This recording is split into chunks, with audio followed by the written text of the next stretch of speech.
may guide kayo. Mic test, mic test. Yan. So, ayun, ulitin ko. Mamaya bibigyan ko kayo ng oras para i-discuss yung inyong project. So, i-finalize nyo yung story nyo. Tapos, yung itong 2 at 3, gawin nyo na ng sabay. I-model nyo na yung character tsaka yung environment. Tapos, sketch nyo na din yung storyboard. Okay. So, i-delegate nyo na lang kung kaninong task. So, usually 5 kayo sa grupo. Okay. Halimbawa, dalawa sa halimbawa, isa sa character modeling, dalawa sa environment, tapos dalawa sa storyboard. Okay. So, nasa inyo na paano hatian nyo ng task.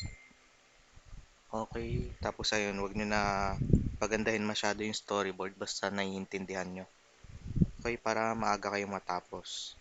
Tapos, pag natapos na yung storyboard at yung models, pwede nyo na i-layout yung scene. Ilalagay nyo yung model ng character at saka environment sa isang MB file. Tapos, yun na yung parang magiging template nyo. Okay. Tapos, ayun, divide at saka i-distribute nyo na yung scenes.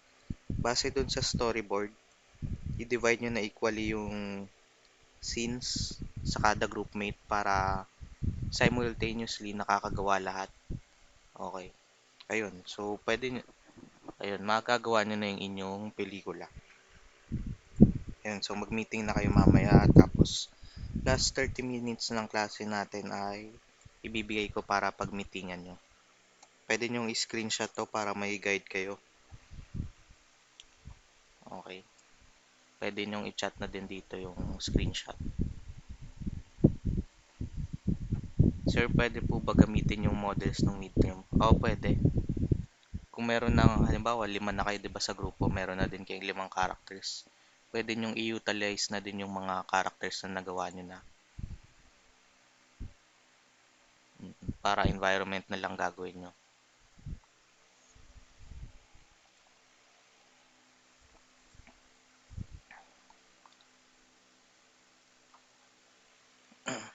Sir, di po pwede mag-teaser. Paano teaser siya? Yung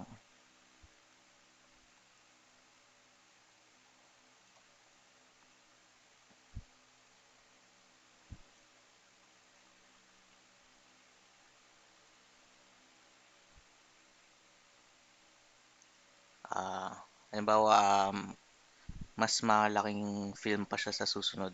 Kumbaga, ano lang, pahapyaw lang yung sa ano nyo. Pwede naman basta aabot pa din ng 1 minute.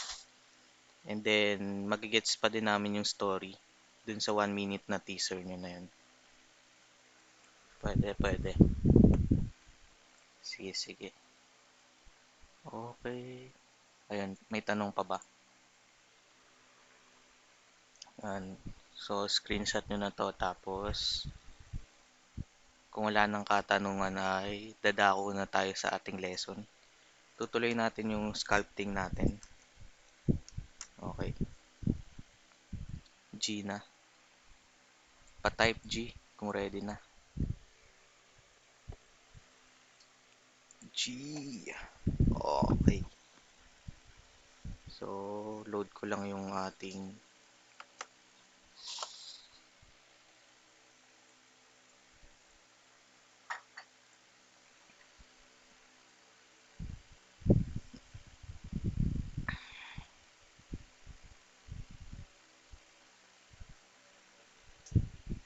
okay. So, ano na ba yung mga tools na nagamit natin? Notepad tayo. So, BCB, clay build-up, B plus C plus B, clay build-up. Ito yung isa sa pinakagamit natin. BCB, yun yung hotkey niya. Yan. So, ito yung nagdadagdag or nagbabawas. Based kung ano yung mapipindot mo. Halimbawa, naka-add ka. Dadagdag siya paangat. So, pag magpa-brush stroke ko dyan, paangat yung nangyayari. Okay? Tapos, as compared sa naka-sub. So, pag sub naman, pababa naman siya. Ayan. naka-ukit pa loob siyang ginagawa niya. Okay, so yun yung clay build-up. Kumbaga nagdadagdag or nagbabawas lang siya ng clay sa yung model. Okay, so next, BMV tayo. B plus M plus V. Okay, so move brush naman to. Okay, so BMV. Ito yung pinaka-basic na tool. Okay, so pag pinipwesto mo pa lang yung character mo, ito yung gagamitin mo. So, ayan, move ko. Okay. So, yan yung ginagawa ni move brush. Yun. So, recorded na to. Tapos, di ko pa pala na-upload yung yung recording last time. Sasabay ko na lang din mamaya dito. Okay, pakiantabay na lang sa ating dito sa Discord tsaka sa Canvas. I-record. Okay. Next, BCB, PMV. Next, BDS. B plus D plus S. DAM standard. Okay. So, BDS naman tayo. BDS. So, ginagawa naman nito is yan.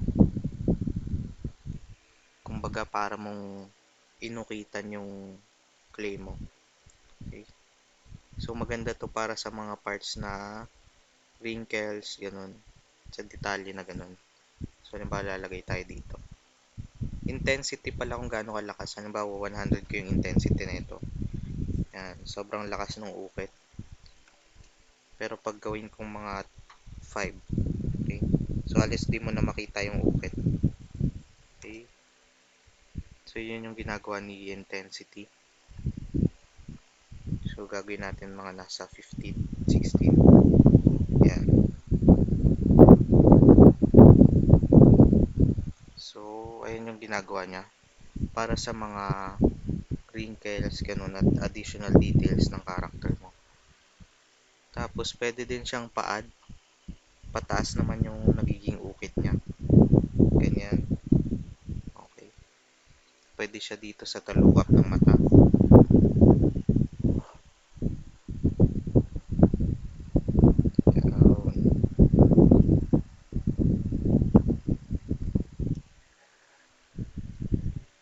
Okay. So, ito, pwede mong i-scroll para mabalikan mo yung history. Bawa papunta pa harap para sa pinakabago. Then, scroll mo pinaka sa kaliwa. And babalik ka sa pinaka-umpisa mo. Okay, tapos yung tool na ginagamit natin is para sa references natin is yung PureRef. Okay. Pangalan niya is PureRef. Okay. So ito siya, para kang merong board na pwede mong lagyan ng mga reference mo. Yan. So dito ko linalagay yung mga reference ko kay Kobe. Okay, pati din yung mga ito sa muscles.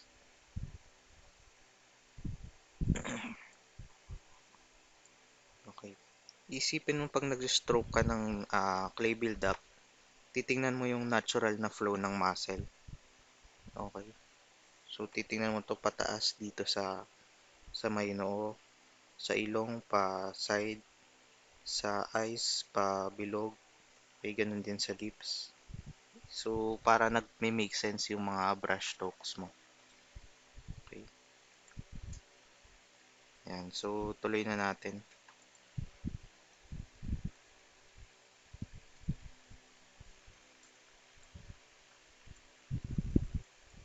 Tingnan natin yung side view niya.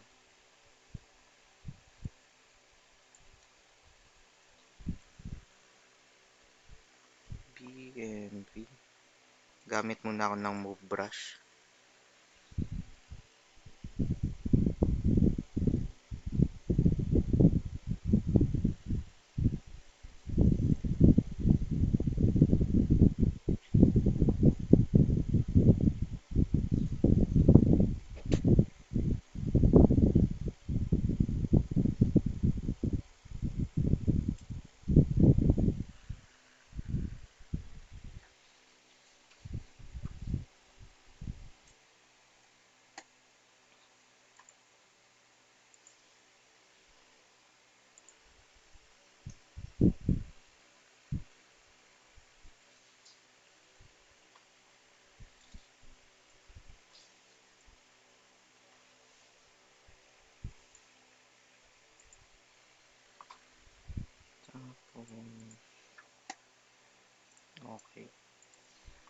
So, gamit ko lang ngayon na mga brush is yung move brush lang muna. Move ko lang tong ating skin out.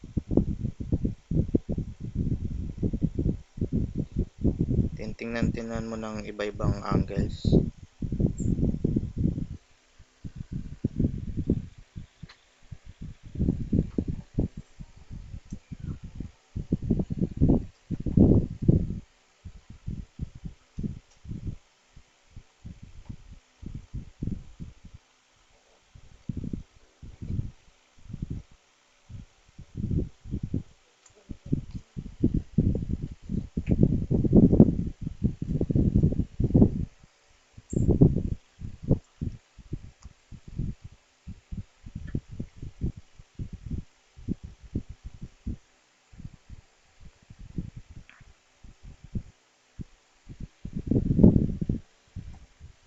Okay, tingnan naman natin sa front view.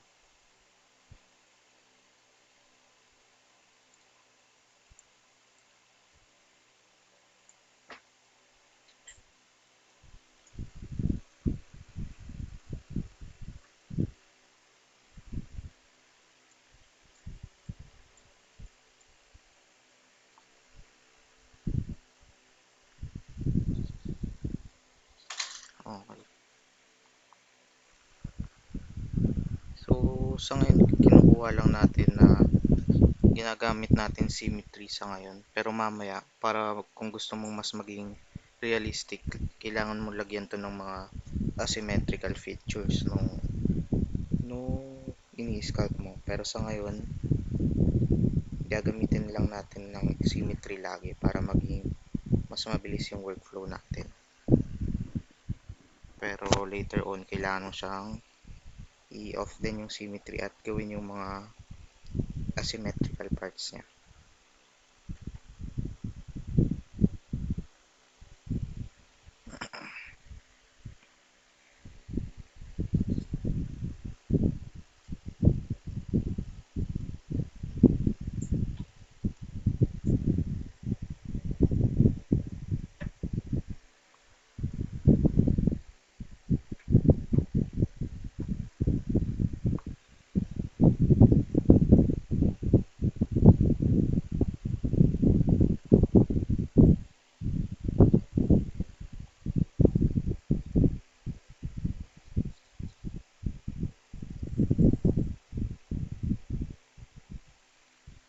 BCP. Try natin gumamit ng BDS or done standard. Itong BDS. Yung BDS, yan yung paukit naman. Ganito. So, lalagay lang ako dito sa may bibig niya.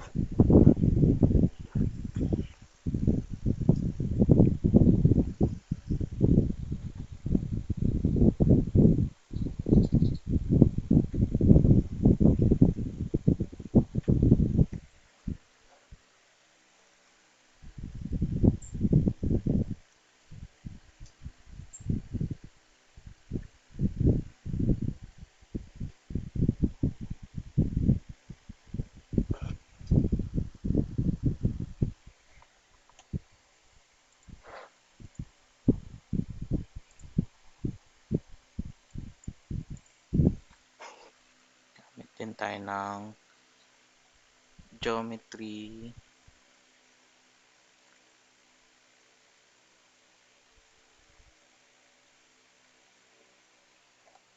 Okay. So, ginagawa ng Geometry Dynamesh, tinataasan niya yung resolution ng iyong model. Makikita mo total points ko ngayon, 3 million na. Okay, so para mas madami kang details na malagay sa iyong character.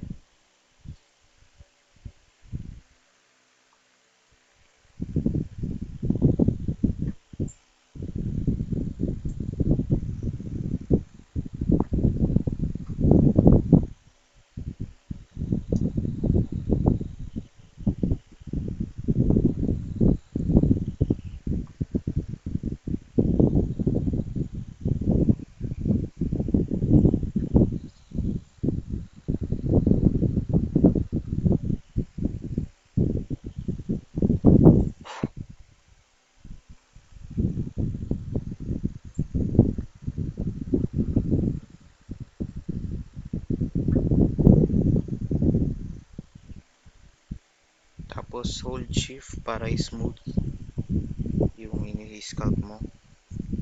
Sulat ulit din natin. Shift. Smooth.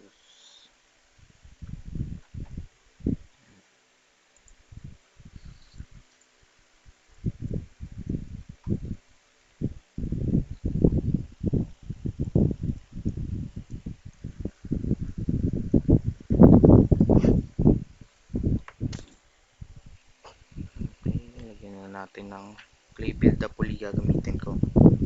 Silipin natin paano itsura ng lips sa muscle. Okay.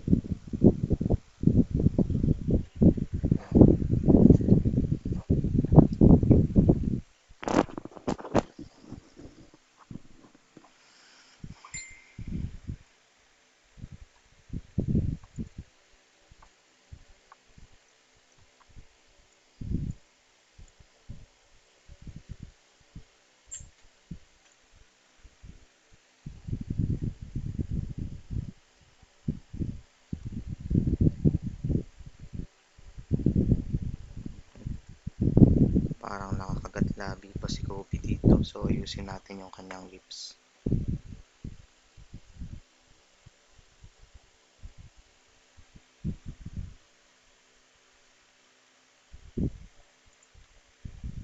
BMV. Move brush muna gagamitin ko. Or BMV.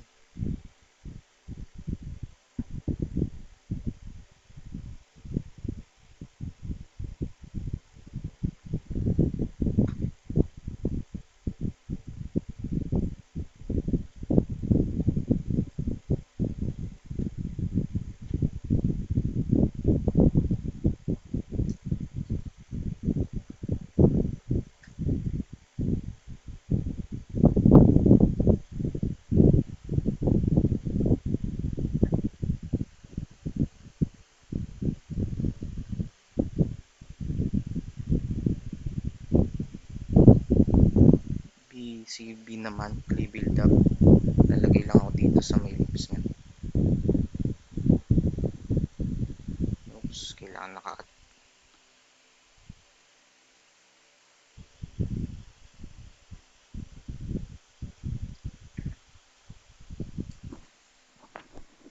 build up natin yung lips.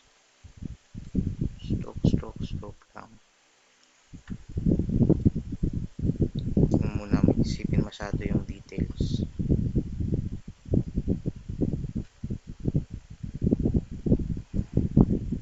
Kapag ano ka na dati, kapag handle ka na ng clay, yan.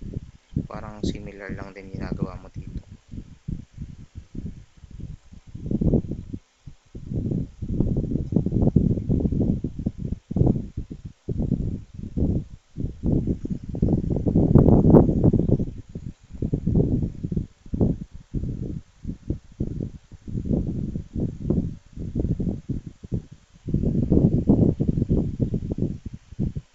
Tapos pwede mong i-hold yung shift para smooth siya.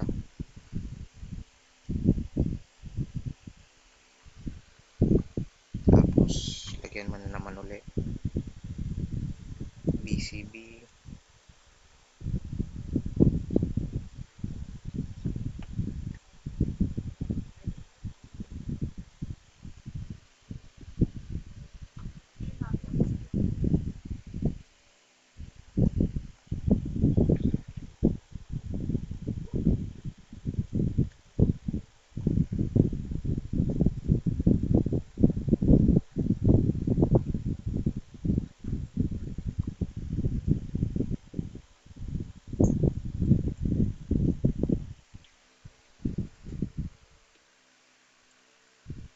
Natin sa front view.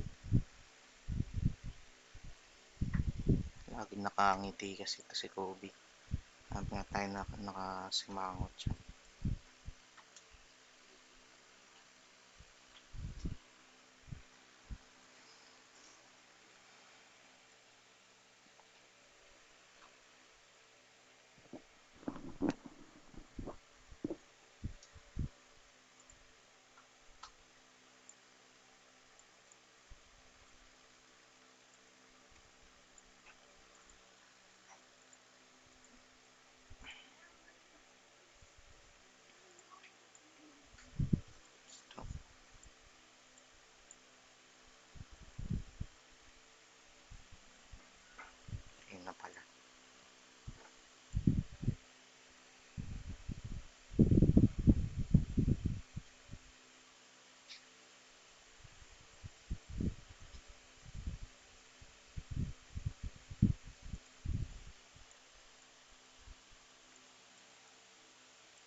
BMV.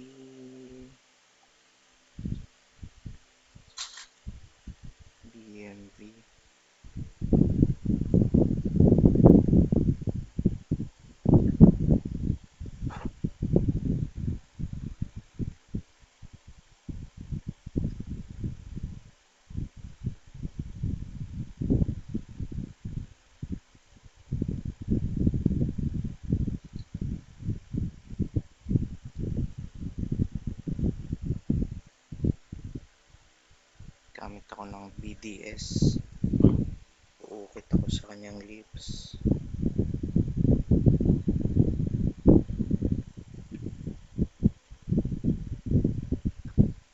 Okay, so gamit ako ng isa pang tool ngayon. Bago. Yun yung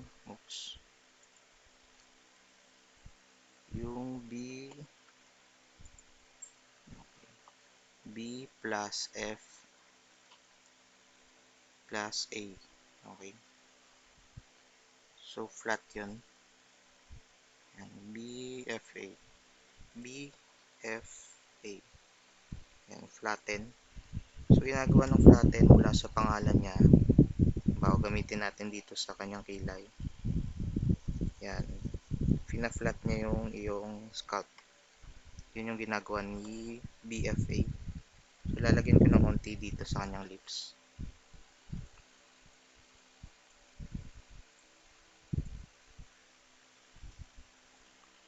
BFA. Flatten lang natin.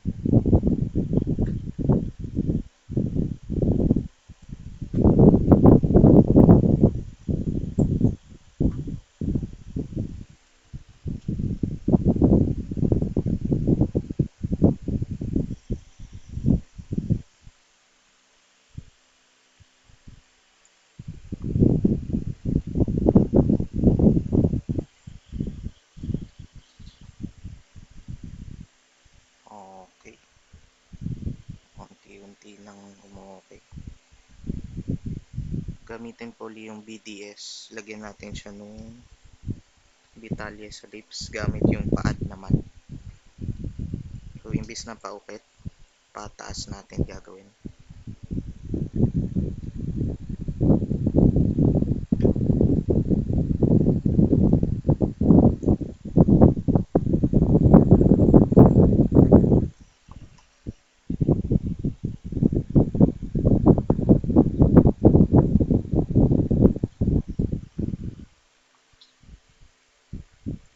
Holy shit. Okay. So, unti-unti nang nagkakadetalye si Kobe. Pa type 24 kung nasusundan pa.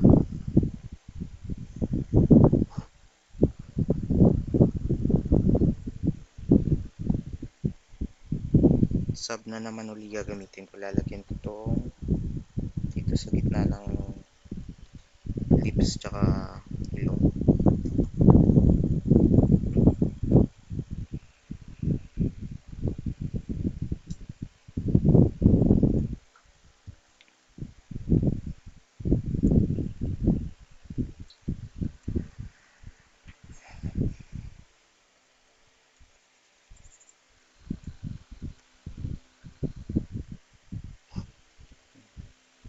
So, ayusin na lang natin yung shape ng mukha.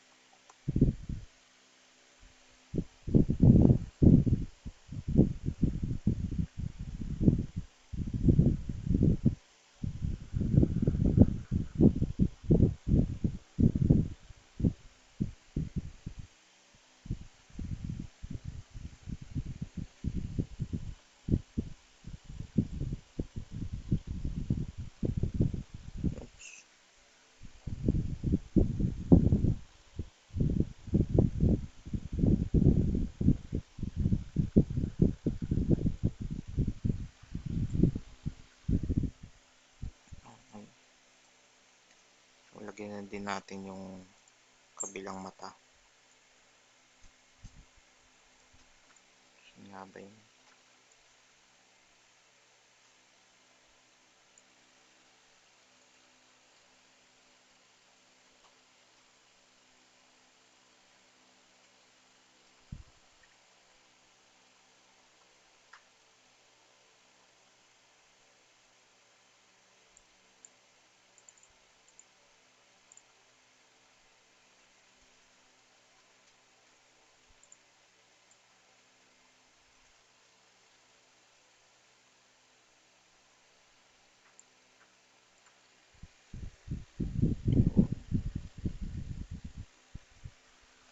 canvas na to.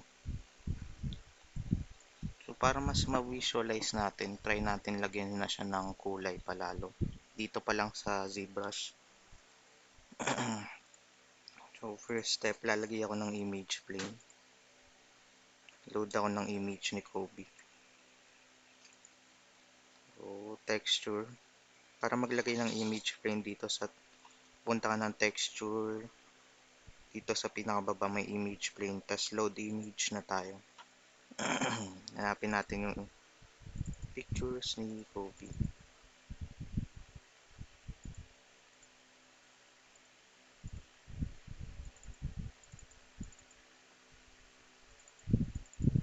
Saan ba yung nakalagay?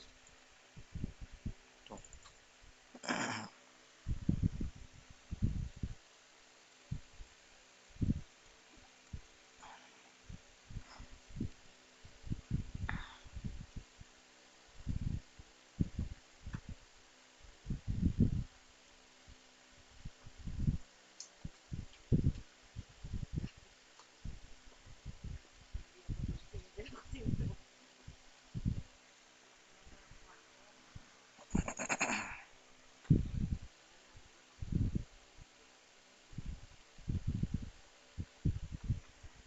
Okay, tapos store view ko.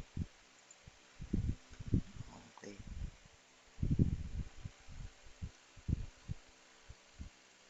Gagawin ko ngayon ay kukopyahin ko yung colors ni Kobe. Punta ko dito sa Polypaint. Okay. Tapos kiklik ko yung colorize. Ganun din dito yung isa. Polypaint colorize. Okay. So, anong ginagawa na itong colorize? So, halimbawa magpipaint ako nito. Tatanggalin ko muna yung add. Tapos gagawin ko siyang RGB. Okay. So, halimbawa magpaint ako ng kulay orange. Yan. Mapipaint ko yung mesh ni Kobe. So, halimbawa magpaint ako ng kulay blue.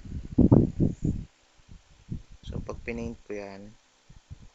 So, pwede ko nang i-paint yung mismong mga colors ni Kobe dito.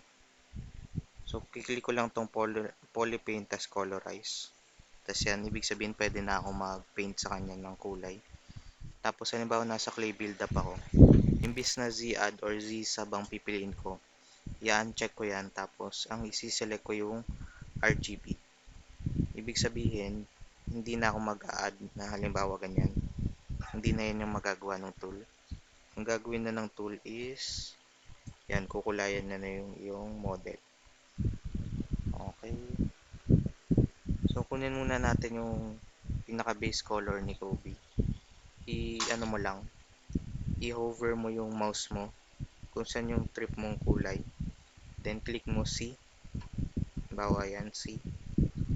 Okay, then, makakopya na ni, parang nag-eyedropper tool ka. So, hover mo lang kung saan yung gusto mong color and press C. Okay, then pag pinaint mo yan, yan na mismo yung kulay niya. Okay. Pero ang gagamitin natin is dito sa color and then fill object. Ang mangyayari parang nag-paint bucket tool. Yun. So, mapupuno yung model mo ng color na yan. Tapos, pwede tayo pumunta dito. Pili tayo ng alpha. Okay.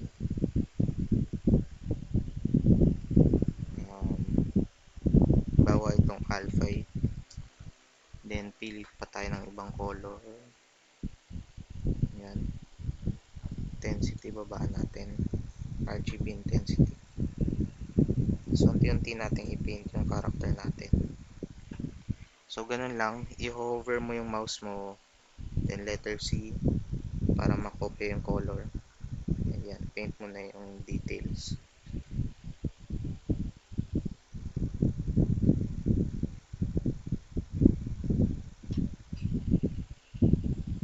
So, dito tayo sa lips.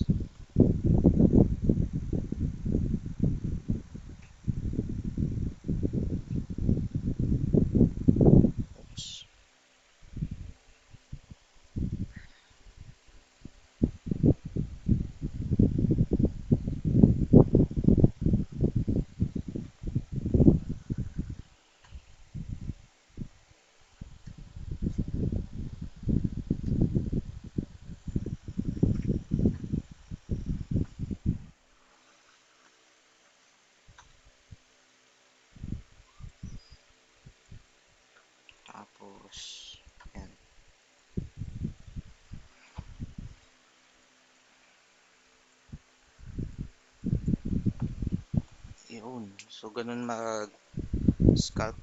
Okay. So, yun yung mga ilan sa mga tools na pwede natin magamit. Okay. So, clay build. Ang pinaka-importante itong tatlong talaga. Saan na ba yan? Itong clay build up, move brush, dam standard. Then, magagamit mo din itong BFA or flatten. Okay. Para i-flatten yung mga ilang parts. Yan. And then, pakilala ko pa yung iba pang mga tools. So ito, madaming tools dito or brushes yung tawag ni ZBrush. Madami siyang brushes na pwede mong magamit. Ayan. So i-explore mo na lang yan sa sarili mo kung alin yung pinaka tingin mong magagamit mo dyan. Okay. So in-explain ko lang yung mga ilan sa mga pinakagamit talaga. So hanap pa tayo ng ilan sa mga ginagamit ko pa. BIN naman. Bin. Ganito. B plus I plus N. Yan naman is inflat. Tama ba? Inflate or inflat? Tingnan nga natin. BIN inflat. Yun. So, ginagawa niya is ayan. Halimbawa, itong ilog. Gagamitin ko siya ng inflat. Yun. So, para kang naglagay ng logo. Okay. So, parang plastic balloon na hinipan mo. Ganun yung ginagawa ni inflat. Ayan. So, parang merong plastic balloon na hinipan. Yun. So, useful din siya minsan. Halimbawa, masyadong payat yung part ng ilong na to. So, gusto kong i-inflat na konti. Yan. So, di ba? It's good siya. Okay, yan. Pwede mo siyang gamitin dyan. Okay. So, ayun. Yung inflat. Ano pa ba? B. Hanap pa tayo ng ibang dyan. Okay.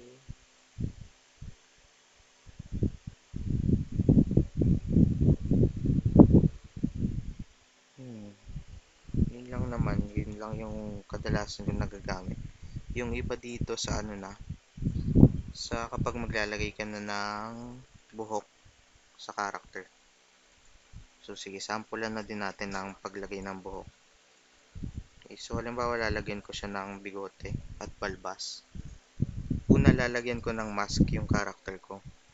So, para maglagay ng mask, hold mo lang yung control. And, ayan, makikita mo naglalagay na siya ng mask. Yan, kulay itim na yan.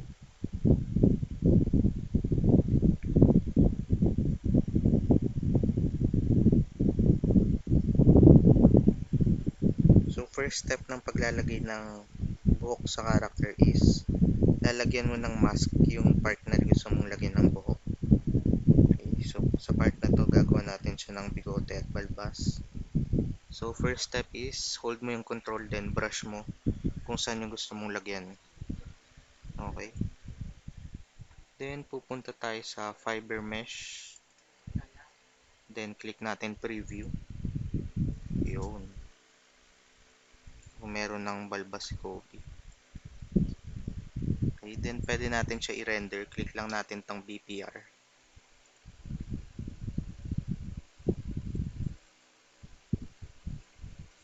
And then, ayan na itsura niya pag naka-render. Okay.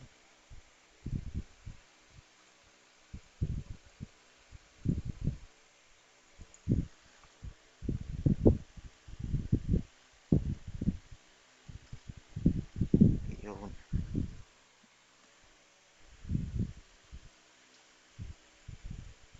Okay, baka masyado kayo nabilisan dun. So, first step, hold mo lang control, then i-mask mo yung part na gusto mo lagyan ng buhok. Okay, for example, sama na natin yung kanyang kilay. Then, pupunta tayo dito sa fiber mesh. Click natin yung preview. Yun. Then, pwede mong i-ayusin yung modifiers. Okay. Dito lang yan sa baba ng preview. para ayusin mo kung gaano yung itsura ng fiber mesh mo. Pwede mong babaan yung length. Okay. Max fibers, pwede mo din babaan.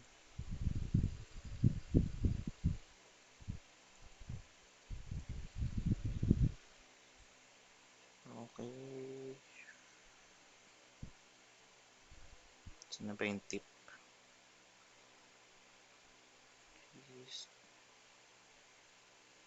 Yung tip.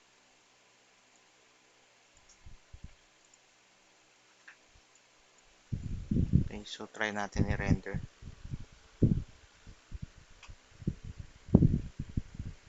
Yun. So, yan yung nagagawa nun. Then, kung masaya ka na dyan, pwede mo na siyang i-accept. As yes mo lang. Okay, then mapupunta na siya dito sa subtool mo. So, mesh na din siya. Pwede na natin siya gamitan ng buhok na ng brush na pang buhok. Halimbawa,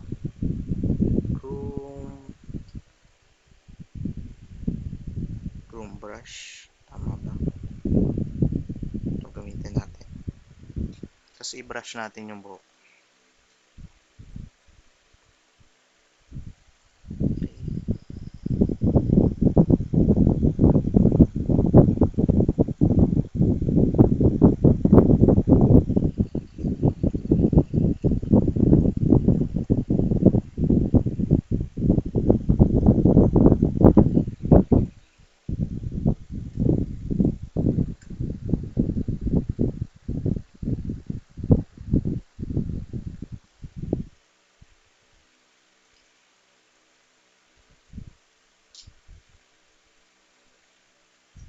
Okay, render.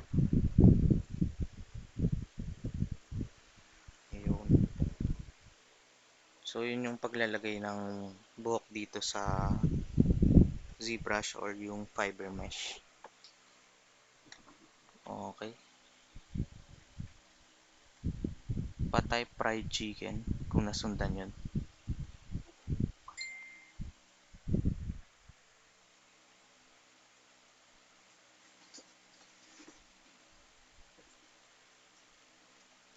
Oh, all goods, all goods. May katanungan ba? Based sa mga talakay natin ngayon, baka may bumabagabag sa inyong isipan patungkol sa ating tinalakay. Sir, pwede isa ang example ng book. Isa pang example ng book. Sige, sige. So, balik tayo dito sa ating ulo ng model natin.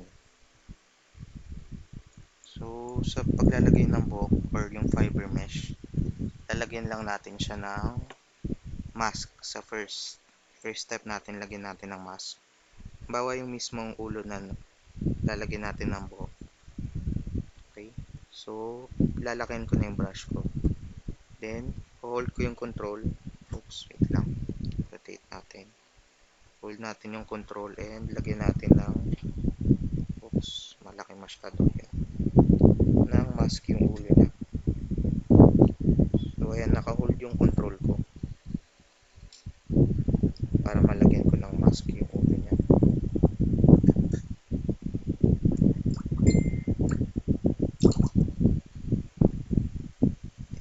Try natin gawing long hair. Oops, wait lang. Kasi natin mas naging kamukha na ni Snoop Dogg tong ating mini-scalp.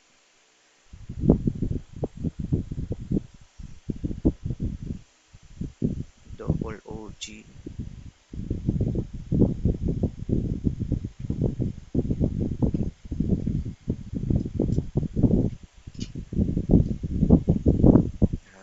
For example yan, nalagyan ko na ng mask yung model ko. Okay. I-ano ko lang. I-refine ko pa. Yan. So, halimbawa, all goods na yan.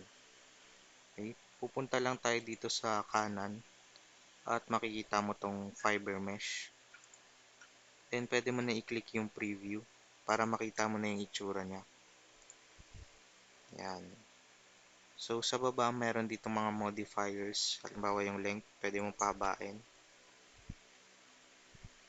Yan. yung afro na Kobe.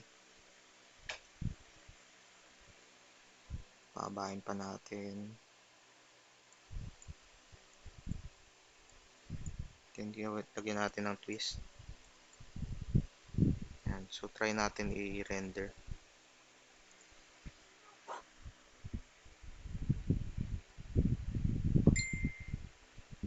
Yun. So, yun yung paglalagay nito. Tatry nyo na lang na i-explore pa tong mga settings niya. Then, once na masaya ka na dyan sa buhok na nagawa mo, pwede mo na i-click yung accept para mapupunta na siya dito sa subtool. Ito na siya. Halimbawa, ito na yun. Ito yung ginawa natin bigote natin kanina.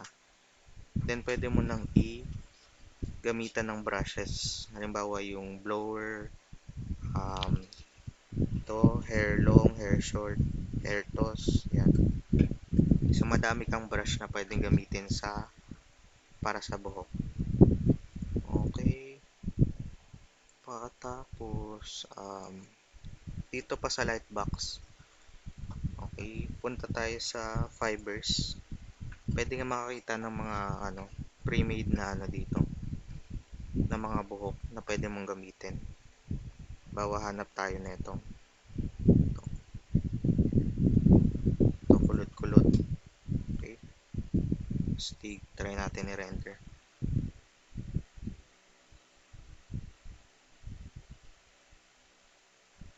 Yun, holy shit. So, maangas. Yun, dito mo yun makikita sa lightbox. Tapos, ayan, madami kang mga buhok na pagpipilian. Try natin to. Long hair. Render.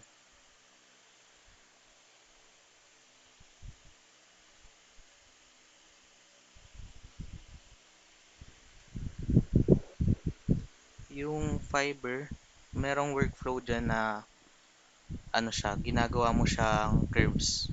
Halimbawa, gusto mo siyang ilagay sa Maya. Eventually, kailangan mo siyang gawing curves para makuha mo yung niya. Yung tawag doon. Itong mga fibers na to, mailagay mo sa Maya at mapagana mo siya doon. So, itong mga curves, i-convert mo siya into nerves curve pag linipat mo na siya sa Maya.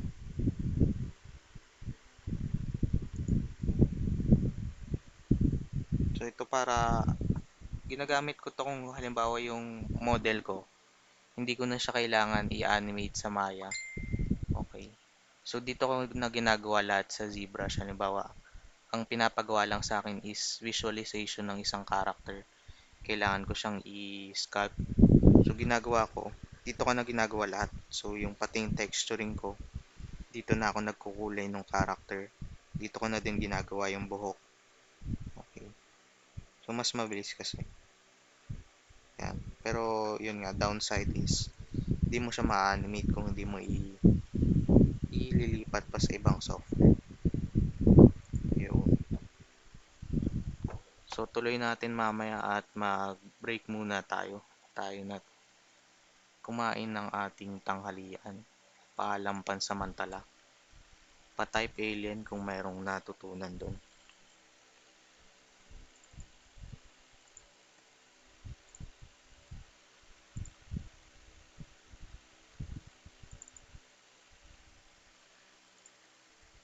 Alright, goods.